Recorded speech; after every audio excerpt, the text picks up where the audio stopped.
We remain steadfast in our commitment in delivering local news that matters, stories that inspire, enriching the lives of Filipinos in the Philippines and across the globe. This is your GMA Regional TV, kapuso ng bawat Pilipino.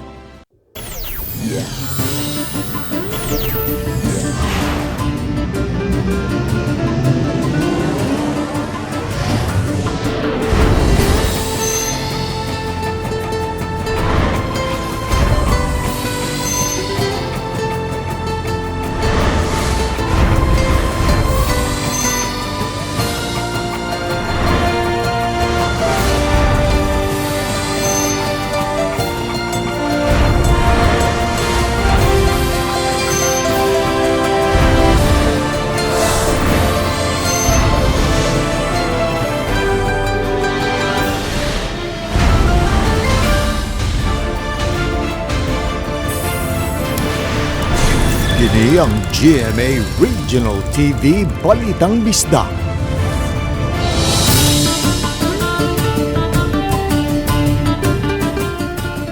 Mayong hapon na kining inyong GMA Regional TV Balitang Bisdak.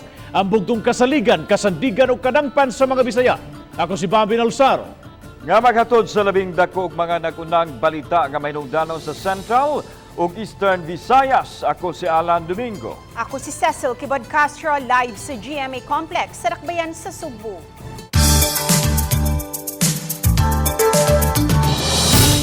Nining pagsugod sa klase sa ikaduhang tuig sa pandemya, mga eskwelahan o mga ginikanan uban ang ilang mga anak inanay na nakasagop sa pamaagi basta lang nga dili mabiyaan ang pagkabot og edukasyon. Nagpabilin gahapon sa modular learning ug online learning ang sistema sa pag-eskwela sa mga bata.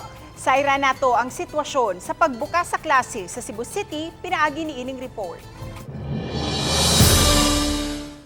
Sa Lahog Elementary School, hapsay ug hanay ang pamaagi sa pagkuha sa mga ginikanan sa ilang modules sa mga anak. Nakaschedule ang mga year level ug unsa usab nga oras moadto ang mga ginikanan aron malikayan ang panagdasok. Siyempre, gipatuman ang basic health protocol sa pagsulod nila sa tuhan. Ang paghugas sa kamot, temperature check, ug ang pag-fill up sa contact tracing form. Kining magtiayon, giuban ang duha nila ka mga anak kay wa kunoy kabinlan sa ilang balay. Kaya na jud para sa ilang kaugmaon. Gihapnig usab ni ining mga ginikanan ang nakuhang module ug ang mga school supplies nga gamiton sa ilang mga bata. Naka-adjust na kuno sila base sa ilahang kasinatian sa miaging tuig. Gigaydan sa mi sa mga kuanswer kanang maestra. Haron sad mi nga dili pod mi magka kanang sige na dili sad mi magka salimuang og tudlo sa mga anak sir ba.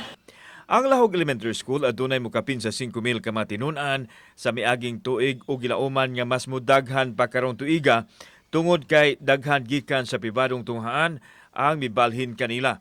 Aduna usab sila 160 ka mga magtutudlo. Ang ato mga teachers, gischedule na nato sila since we follow the arrangement, alternative work arrangement nga 2 days on-site, nga 3 days work from home.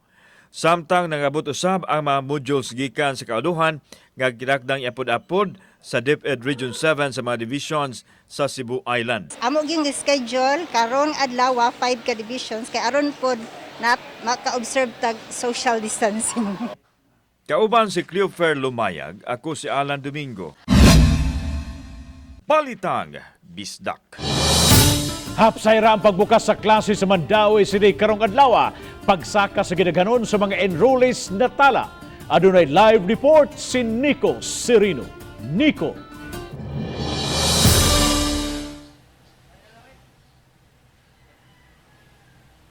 Yes, Bob, paghulagway sa DepEd Mandawi, hapsayra ang pagbukas sa klase nining ikaduhang tuig sa edukasyon ubos sa new normal.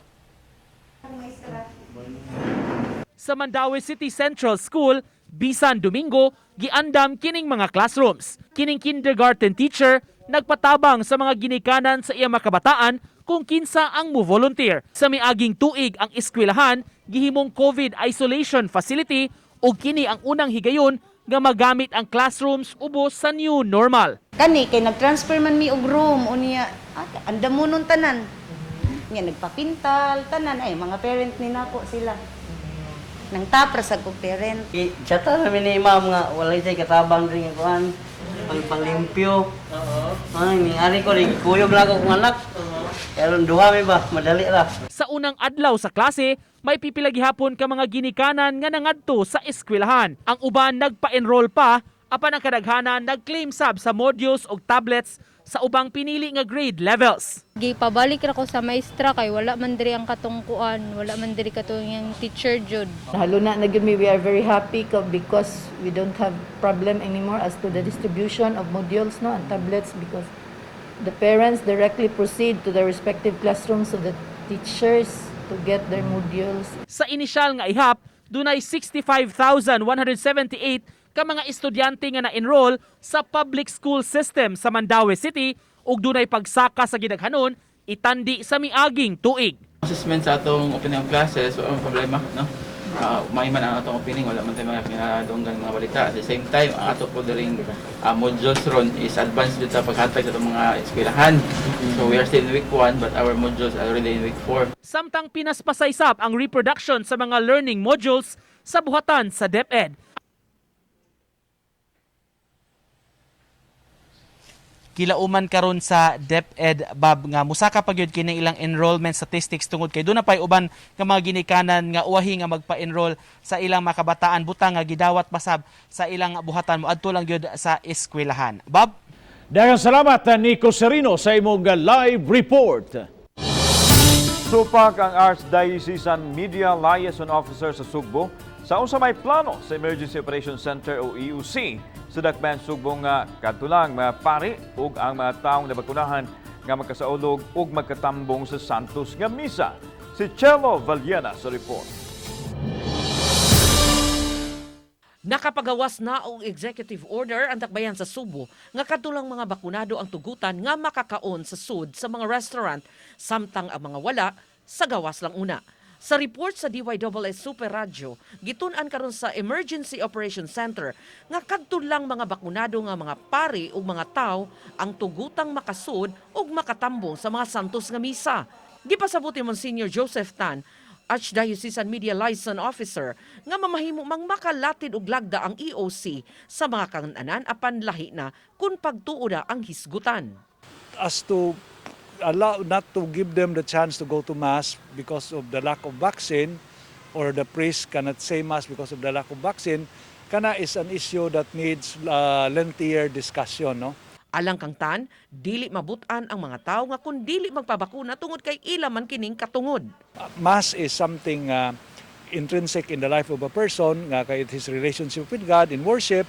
So kung ipamugos na nato nga online ras ra kutob, istoryahanan pa na siya. Samtang sa dakbayan sa Talisay, wa pay plano ang mayor nga mo pagawas og lagda susama sa dakbayan sa Sugbo.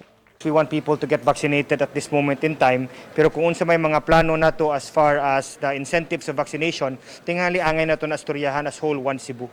Uban ni June Solon, Chelo Valiena, Balitang Bisdak.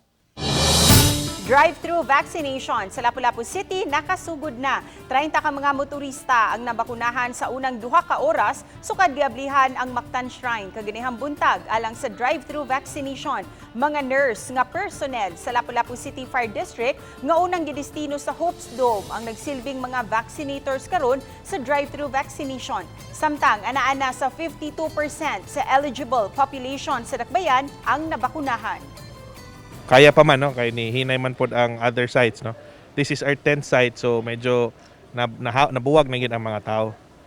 So kaya ra na to nga nag-pull out lang ta og mga personnel from other vaccination sites. Para pod nga makaangkon pa meg new normal sa among kinabuhi ba kay tisod bigay kayo ning panahon na ron. Wa ta kay balog sa kontra na to.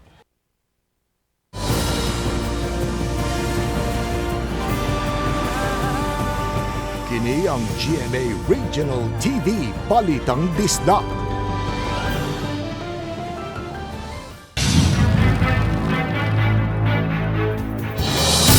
Warehouse sa Mandaue City nasunog. Kapin sa 15 milyones ka pesos ang danyos nga gibilin. Ang detalye uban ni Nico Serino. Mag alas 8:30 sa gabi ni atong Sabado, miulbo ang sunog sa warehouse sa usa ka distribution company sa barangay Cambaro, Mandaue City. Miresponde gilayon ang kabumbiruhan sa maong alarma. Daling gilamoy sa kayo ang establishmento tungod sa nakatambak ka mga supplies sama sa diaper. Tulo ka mga delivery van sab ang naapil pagkasunog.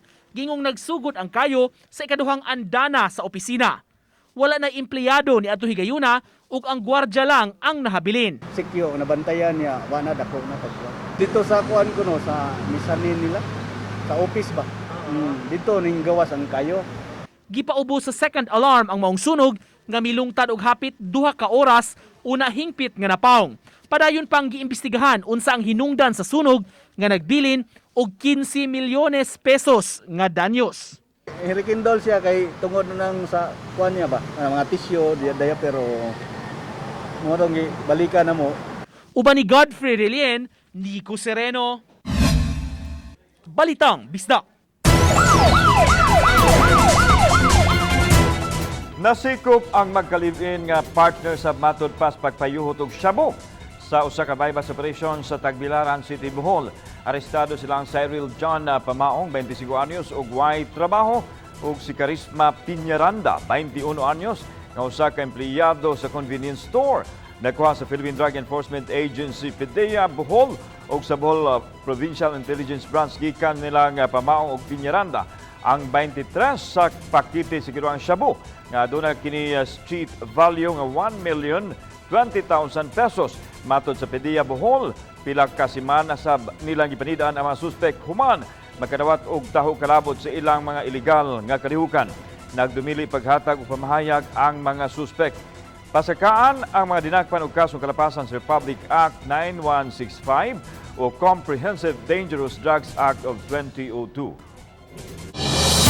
Gipagawa sa National Bureau of Investigation ang cartographic sketch sa gunman nga nakapatay kang attorney Rex Fernandez. Kini kabahin sa nagpadayong investigasyon sa NBI sa nahitabong krimen. Base sa gipagawas nga cartographic sketch, ang sospek gibana-banang nagpangidarod og 30 anyos. Lalaki, adunay gitas-on nga 5'4" ngadto sa 5'6". Agosto 26, giatangan sa gunman ang gisakyan sa abogado diha sa Banawa, Barangay Guadalupe, Cebu City.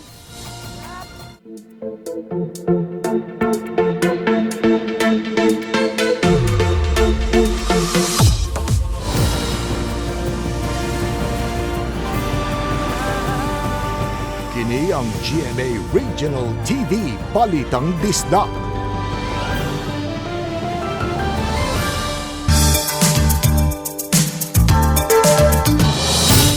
Kay giandam naman isip isolation facility ang Mactan National High School, mga ginikanan sa elementary ug high school student mihugop ngadto sa Mactan Elementary School sa unang adlaw sa klase sa mga public schools. Si Luan Mirondina adunay report. Usa ang Mactan Elementary School sa labing daghang tinunan sa mga pampublikong tunghaan sa Dakbayan sa Lapu-Lapu. Busa ning unang adlaw sa pagbukas sa klase, ang modules lang una sa mga grade 3 students ang gi-release aron makontrolar ang gidaghanon sa mga ginikanan nga mosulod og gawas sa tunghaan. Wala dada ni Annabel Aldaba ang iyang 9 anyos nga anak kay wa may mga tinun ang tugutang makasulod. Apan dala niya ang 4 anyos niyang anak sa pagkuha sa module. Kay way mabinlan kay akong pares nagtrabaho man. Karong adlaw usab ang schedule sa pagpangapod-apod sa modules alang sa mga tinunan sa grade 7 o grade 8 busa sa Pikas Building gipahigayon ang distribution. Aron masiguro nga dili magdasok ang mga ginikanan ato sa distribution sa modules, gilain-lain ang mga entrance sa maong tunghaan. Dinhing dapita alang sa mga elementarya, samtang sa pikas nga gate alang kini sa mga ginikanan nga mukuha sa modules sa junior high ug senior high. Ning pag-distribute sa mga module sa elementary ug high school sa usa lang katunghaan, pabor alang sa mga ginikanan nga daghan og anak. Usa kanila si Elsie Buok kay gawas nga may grade 8 siyang anak. Siya usab ang tiguha sa modules sa tulo niya ka mga pag-umangkon sa elementarya ug high school. Okay kayo. Okay kayo, di na ako maglabang-labang, init kayo. Matod sa principal sa elementary school, sa pagkakaroon, may 2,969 na sila ka mga tinunan ug padayon pa ang ilang pagdawat og mga enrollees. Sukwahi sa milabayng school year, andam na ang tanan nila mga modules hangtod sa week 3. ug may offline module app usab sila alang sa mga tinunan nga may mga Android phones. Kaya ra kayo mo. Last year na kaya ito namo. How about karon nga naka-prepare na mi? Uban ni Philip Patricio ug Rod Prado, Luan Mirondina, Balitang Bisdak. Clearing operation sa mga stone sa Carbon Public Market gisugdan na alang sa hingpit nga pagpatuman sa Carbon Redevelopment Program apan dunay mga vendors ug support group nga nagpahigayon og protesta. Ano ang report? Sila ang mga sakop sa Karbuhanong Alyansa alang sa reforma nga nagprotesta. Matud pa, wa sila masayod nga ipatuman badiay ang clearing sa mga stalls nga gisugdan adlaw Domingo. Nabalaka sila tungod kay wa naay kasiguruhan kuno ang ilang panginabuhi. Ang amo yung next move ani sir, mudangop jud mi sa Commission on Human Rights aning pakalakiha. Mudangop jud mi kay ngano, gitangtangan man nila katungod ang mga tao nga mahibaw. Gitangtangan nila katungod ang mga tao, tanawa ra gud na hitabo, daghan kaayo naglalis, daghan kay naglibog. Naglibog dyan may asa atong gobyerno ganong kalit lang, walay formalidad, walay clarification, walay legality. Samtang adunay mitumaw nga tensyon tali sa duha ka mga vendors tungod sa managlahing baruganan sa isyu.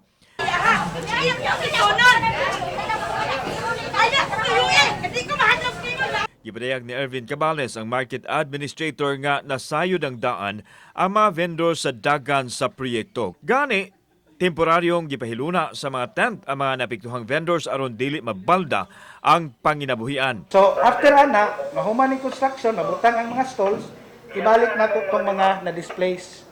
Then padayon na sa ta, katong makuha na sa dire, mo na sa ato ibutang dire.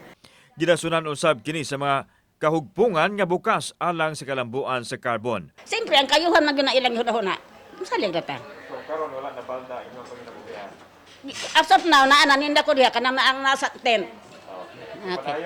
Padayon. Amo siyang nakita nga ang ilang gisaad na mo nga kanang relocation sa maong mga maipiktahan, ila man gibuhat. Wa sa nila pagastuha. Kauban si Cleofer Lumayag, ako si Alan Domingo. Balitang Bisdak. Bitin nga napalgan sa konsolasyon nga i-turn over na unta na diskrubihan nga mikaging na. Nakitaan kilid sa sapa sa may sitio Kalabasa, Barangay Danglag ang dakong bitin, gidakop kini sa taga-barangay aron di na makapanghilabot pa. Gingong adunay mga residente sa dapit nga na problema gumikan sa kalit nga pagkawagtang sa ilang kahayupan. Gibana-banang 6 ka tiil ang gitason ug may gibug-aton nga 8 ka kilo ang maong bitin. May abiso ang taga-barangay ngadto sa DENR aron makuha kini. Apan gitambagan silang atimanon una kay karong adlaw lang kuhaon. Apan nakugang na lang ang tanod sa barangay nga mikaging ug patay na ang maong bitin. Gitipigan nila kini sud sa sako aron di makapaak. Nakigalayo na usab sila sa taga DENR kung unsay himuon sa namatay nga bitin. Pag agyon ako, may na akong nakitaan nga nagbabag na ang bitin. So ang akong gibuhat, nanawag ko sa akong mga kauban, paka-operate ko sa pagdakop ani. To nanawag nang abot sila, among gitabangan og dakop, nya among gibuhat para di siya makapaak, amo lang gitipan ang baba, gamay. So among gibutang sa sako. Nagpasalamat lang sa mi nakuha na siya gud kay dunay mga manok, dunay mga baboy nga mga baktin ba nga o kanang makalit og kawala nya pasangin lang ang silingan kay pasigi kawat. Pero karon among nakita nga kana dai siya mahinungdan.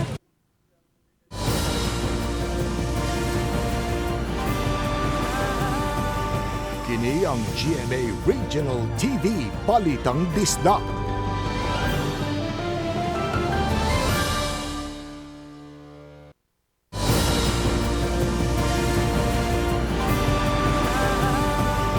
Kini ang GMA Regional TV Balitang Bisdak. Waray budget ang dakbayan alang sa pagkaon sa mga frontliners. Mato nila Lapu-Lapu City Mayor Junard Ahong Chan nga netong September Just lang kutob ang budget. Busa nag-agad na lang karon ang dakbayan sa hinabang sa gikan sa pribadong sektor sa COVID-19 response budget sa dakbayan alang sa 2021, 68% nini ang gigahin alang sa mga pagkaon kay gawas sa gidaghanon sa dakbayan o gigahinan sa dakbayan o supply usab sa pagkaon ang mga COVID positive patients nga naka-isolate sa pagkakaron. May 350 usab ka mga frontliners matag adlaw ang gigahinan og pagkaon. Hayan karong Huwebes, tukion usab sa konseho ang gipangayong supplemental budget number 3 sa dakbayan. Di nalakip nini ang budget sa pagkaon alang sa mga frontliners. Tumunang nawagan unta ta sa atong mga ato ang mga konsehal no nga ilalantang lantawon nga ang kining atong ipangayo dili man ni para ni mayor kundi para ni sa katawhan. 87% sige paabot nga mga tinun-an sa Talisay City Division ang naka-enroll sa unang adlaw sa pagbukas sa klase karong adlaw. Si Chelo Valiana sa report. Sa gipaabot nga 57,918 ka mga tinun-an nga musud sa klase karong adlaw, 87% lang niini kun 45,446 ang na-enroll. Masaligod hinuon si Rosario Dioco, Chief Supervisor sa School Governance and Operations Division sa Talisay City Division nga mapun-an pa ang mapa-enroll. So far, ang ato ang enrollment karon sir, naabot na sa 45,000 kapin, which is 87% na siya over the enrollment last year. Pero tumutubo pa na siya, sir. Hinuon sa Talisay City Central School, misubra na ang nagpa-enroll. Mato ni Edith Kahilap, principal, nga misubra na sa 3,936 ang populasyon sa mga tinun-an. Gibana-bana niya nga moabot sa 10% ang pagsaka sa mga tinun-an gikan sa private school. Sa kadaghan sa ilang mga tinun-an, gipahibaw ni Kahilap nga gibahin-bahin nila ang mga magtutudlo nga mo report katunga kanila nag-work from home. Or 600 biya ka mga ginikanan mga re nya kung crowded crowd na sila sa usa ka lugar murag wala na tay kuan sa atong safety protocol. Karong adlaw, ang mga ginikanan sa mga tinun-an sa kinder ang mikuha sa module nga gamiton na sa klase. Gibahin-bahin hinuon ang mga adlaw sa pag-apod-apod sa mga module. Samtang dakong pahat sa Special Education Fund sa dakbayan sa Talisay, gigahin alang sa pagpalit ug dugang panginahanglan sa mga public schools. Magpadayon ang unlimited ink ug ang mga printer nga giabag sa dakbayan sa Talisay Schools Division. To budget the SCF para makatabang to adapt to the moments of times. And mo na yung sitwasyon karon maka-adapt raman ta. As of the moment, matabangan man nato tanan pa. Uban ni June Salon, Chelo Valiana, Balitang Bistak. Mao kini atong weather update para karong Lunes, pitsa 13 sa Setyembre tuig 2021. Migawas na ang bagyo nga si Kiko nga adunay international name nga Chantu kagahapon sa hapon. Sa karon wala na kini direktang epekto sa bisan asang bahin sa atong nasod, apan padayong gibira o gipakusog niini ang southwest monsoon o habagat nga mao ang nakaapekto ngadto sa Luzon. Sa laing bahin, ang ITCZ o Intertropical Conversion Zone mao ang nakaapekto ngadto sa Southern Mindanao. Diri sa Visayas, para sa musunod na 24 oras, makasinati kita og maayong panahon nga aduna gihapoy kahigayunan sa mga patak-patak nga mga pag-ulan, pagkidlat ug pagdugdog labi na gyud sa hapon o gabii dala sa localized thunderstorms. Ug mao katong kahimtang sa panahon para karong adlaw, gikan diri sa buhatan sa Pag-asa Visayas sa Mactan, kini si Angelica Orongan.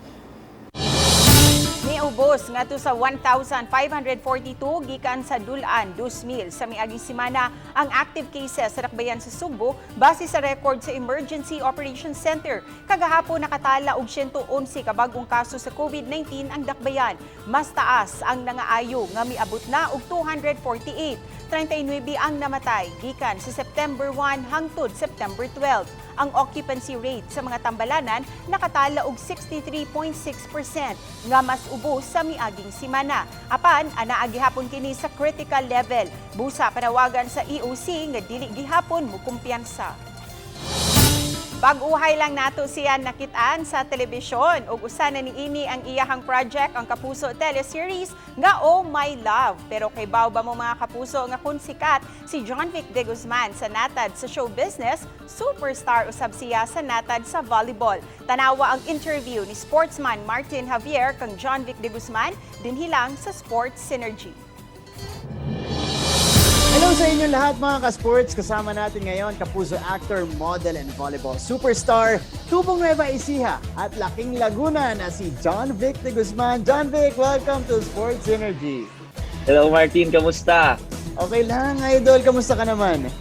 Okay naman ngayon, handa kami for the upcoming tournament ngayong October. O tamang-tama yan dahil dito sa Sports Synergy, meron kaming mga words na ibibigay sa'yo. Tapos sasabihin mo sa amin kung anong naiisip mo pag naririnig mo yung mga words na to. Game ka ba? Game na game, game.